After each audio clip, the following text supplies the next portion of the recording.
پہلے پروردگار اس کی دعاؤں کو پورا کر دیا کرتا ہے۔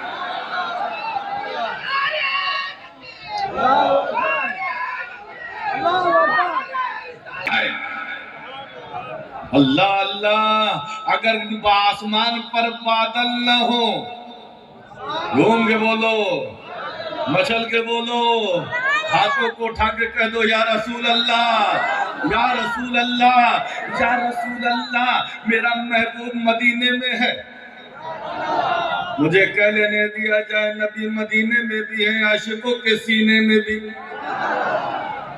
مدینے میں میرا پیغمبر جمعے کا خطبہ دے رہا ہے، ایک صحابی رسول کھڑے ہوئے، یا رسول اللہ سوکھا پڑ گیا ہے، بارش نہیں ہو رہی ہے، لوگ جانور پیاس سے مر رہے ہیں، یا رسول اللہ دعا کر دیجئے، یا رسول اللہ دعا کر دیجئے۔ تاریخ میں آتا ہے، حدیث میں آتا ہے، آسمان میں بادلوں کا نام و نشان نہ تھا، لیکن مصطفیٰ کے نورانی نورانی گورے گورے ہاتھ اٹھے ہیں، اللہ اکبر، ہاتھ سے جسم کو اٹھا غنی کر دیا، موجے پہرے سخاوت پہ لاکھوں سلام۔ نعرہ تکبیر، نعرہ تکبیر، نعرہ رسالت، نعرہ رسالت، علماء اہل سنت، علماء اہل سنت۔ عاشقوں کا مجمع ہے یہ، اب لگ رہا ہے عاشقوں کا مجمع ہے میں۔ اما میلاد میں ہر چیز خوشی منا رہی تھی، فرشتے جھوم رہے تھے، جھنڈے لہرا رہے تھے، جنت سجا دی گئی تھی، حور و غلمان مصطفیٰ کا استقبال کر رہے تھے۔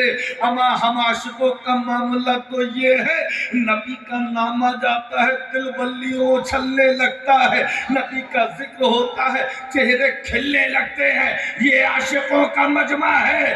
آپ نے سنا میلاد میں ہر ایک کو بلایا نہیں جاتا ہے، جس کے مقدر میں ہوتا ہے، اللہ جس کو بلانا چاہتا ہے، محبوب کا ذکر سنانا چاہتا ہے، جس کے سوئے بھاگ جگانا چاہتا ہے، اس کو میلاد کی محفل میں بلا لیا کرتا ہے۔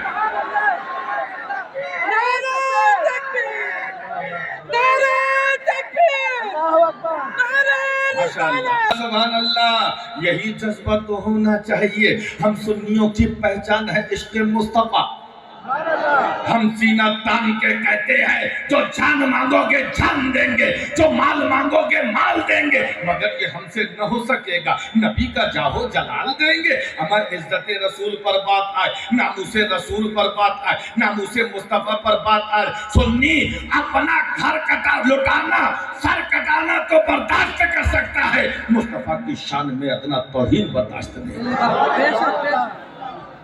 آپ کے یہ جذبات دیکھ کر دل باغ باغ ہو گیا۔ تمام مقدر کے دھنی ہو، میرے ذہن میں ایک واقعہ گردش کرنے لگا ہے۔ اللہ اکبر، اللہ اکبر، محبت سے سننا میرے پیاروں، بغداد کی دھرتی ہے،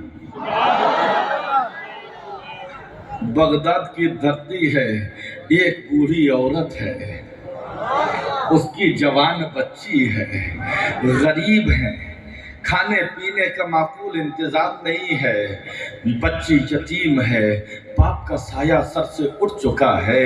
اللہ اللہ، کوئی پرسان حال نہیں ہے، لیکن اچانک بغداد میں ایک اعلان ہوتا ہے، اعلان ہو رہا ہے، اے لوگو، کل شاہی دارالخلافہ میں نبی کی میلاد کا جشن منایا جائے گا، نبی کی میلاد کا جشن منایا جائے گا، بڑے بڑے عالم آئیں گے، بڑے بڑے محدث آئیں گے، بڑے بڑے مفتی آئیں گے، بڑے بڑے مدح خوان آئیں گے، نبی کی میلاد کا محفل سجائی جائے گی۔ یہ اعلان سنا تو بوڑھی ماں نے اپنے سینے کو اپنے ہاتھوں سے تھاما، اپنی جوان بیٹی کو بلایا، بیٹا چل چل، کتنی خوش قسمتی کی بات ہے، کل ہمارے شہر میں نبی کی میلاد کی محفل منعقد ہوگی۔ اللہ اللہ، بڑے بڑے عالم آ رہے ہیں، بڑے بڑے محدث آ رہے ہیں، بڑے بڑے مفتی آ رہے ہیں، بڑے بڑے عالم آ رہے ہیں، بیٹا چل، کل ہم بھی نبی کی میلاد سننے چلیں گے، نبی کی میلاد سننے چلیں گے۔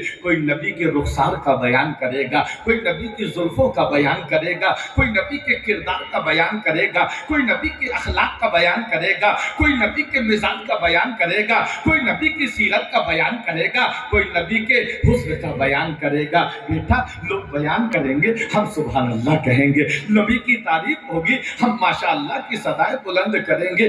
بیٹی بھی خوش ہو گئی، اللہ اکبر اللہ اکبر۔ اب دوسرا دن آ رہا ہے، دونوں ماں بیٹیوں نے نہائے دھوئے، صاف ستھرے کپڑے پہنے، مصطفیٰ کی میلاد سننے جا رہے ہیں، مصطفیٰ کی میلاد سننے جا رہے ہیں۔ دیکھو یہ جذبہ ہوتا تھا آج سے اگر اور 10-15 نہیں 50 سال پہلے اپنے گھروں کا تم جائزہ لوگے تو قسم خدا کی نبی کی میلاد پڑھنے کے لیے، میلاد منعقد کرنے کے لیے پورے گھر کو دھویا جاتا تھا، نیا اس پہ پتائی کی جاتی تھی، اس پہ پینٹ کیا جاتا تھا۔ کیوں؟ کیونکہ ان کو اعتماد ہوتا تھا ہم جس کی میلاد کی محفل سجا رہے ہیں وہ بے اختیار نہیں ہے، اللہ نے اس کو مختار بنا کر بھیجا ہے۔ اگر اس کی نظر کرم ہو جائے گی، ہو سکتا ہے میرے آقا اپنی محفل میں میلاد میں تشریف لے آئے، اور نبی جہاں آ جاتے ہیں وہ جنگل ہوتا ہے تو منگل ہو جاتا ہے۔ ہے یہاں کا کوئی غیور مسلمان اگر اپنے دل سے مصطفیٰ کو پکارے اور نبی کرم فرما دے کہ 50 سال محمد علی نوجوان کمیٹی کو میری میلاد کے کرتے ہوئے ہو رہے ہیں، چلو آج محفل میلاد میں چل کر اپنا جلوہ اپنے عاشقوں کو دکھا دیا جائے۔ دونوں ماں بیٹی نہائی دھوئی، کپڑے پہنے، پہننے کے بعد دارالخلافہ پہنچ گئے جہاں میلاد کی محفل سج رہا تھا۔ غور سے سننا، عشق کے کان کھول کر سننا، ایک ایک بات تمہارے دلوں میں اترتی چلی جائے گی۔ اللہ اللہ، جیسے ہی دروازے پر پہنچے دربان کھڑا تھا، کہا کہاں جا رہی ہو؟ کہا آج یہاں میلاد مصطفیٰ ہو رہا ہے نا؟ ہاں ہاں ہو رہا ہے۔ کہا بڑے بڑے عالم آئے ہیں نا؟ کہا ہاں آئے ہیں۔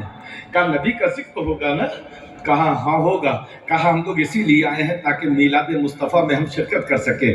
کہا یہاں عام لوگوں کو آنے کی اجازت نہیں ہے، بڑے بڑے نامور لوگ آئیں گے، بڑے بڑے پیسے والے آئیں گے، بڑے بڑے عہدے والے آئیں گے، یہ عام پبلک کا جلسہ نہیں ہے، یہ مخصوص لوگوں کے لیے جلسہ ہے، بڑے بڑے عالم آئیں گے۔ اب بوڑھی نے اپنے ہاتھوں کو جوڑا، اے بھائی صاحب ہم لوگوں کو جانے دے دو، ہم کونے میں بیٹھ کے کہیں اپنے نبی کا میلاد سن لیں گے۔ کہا کوئی اجازت نہیں ہے، خلیفہ کا کوئی حکم نہیں ہے، عام آدمی کا انٹرنس منع ہے۔ اللہ اکبر اللہ اکبر، بچی بھی التجا کر رہی ہے، اس کو بھی دھتکار دیا گیا۔ یہ دونوں ماں بیٹیاں روتی پیٹتی اپنے گھر آئیں۔ اب بوڑھی عورت سے اس کی جوان بیٹی کہہ رہی ہے اماں اب ہم کیا کریں گے؟ تم نے تو کل سے میرے دل میں عشق مصطفیٰ کی یاد روشن کر دی تھی کہ نبی کے حسن کا چرچا سنیں گے، نبی کی ولادت کے ترانے گائیں گے۔ اماں اب کیا ہوگا؟ اب تو ہم کو محفل میلاد میں جانے کا موقع ہی نہیں مل رہا ہے۔ بوڑھی عورت نے اپنے آنسوؤں کو پوچھتے ہوئے کہا تھا اے بیٹا اگر ہم کو وہاں جانا نہیں ملا کوئی بات نہیں، میں نے بچپنے سے اپنے نبی کے واقعات کو سنا ہے، اپنے نبی کے واقعات کو سنا ہے، نبی کے معجزات کو سنا ہے، نبی کے حسن کو میں نے سمجھا ہے، نبی کی شان میں تقریریں سنی ہے۔ کہا آپ کیا کرو گی؟ کہا بیٹا آج میں اپنے نبی کا ذکر کروں گی اور تو بیٹھ کر نبی کا ذکر سننا، میں نبی کا ذکر کروں گی تو بیٹھ کر نبی کا ذکر سننا۔ اللہ اللہ، بوڑھی عورت وضو کر کے آئی، اب نبی کی میلاد کا جشن چالو ہو گیا ہے، میلاد مصطفیٰ پڑھ رہی ہے، کبھی نبی کے حسن کا ذکر ہو رہا ہے، بیٹی سبحان اللہ کہہ رہی ہے، ماشاء اللہ کہہ رہی ہے، نہ جانے کب رات گزر گئی پتہ نہ چلا۔ اب جب تہجد کا ٹائم ہوا، جب فجر کا وقت قریب آ گیا تو ماں نے میلاد کو ختم کیا۔ کہا بیٹا جا اب پانی لے کر آ تاکہ تازہ وضو کر کے ہم نبی کی میلاد کی برکت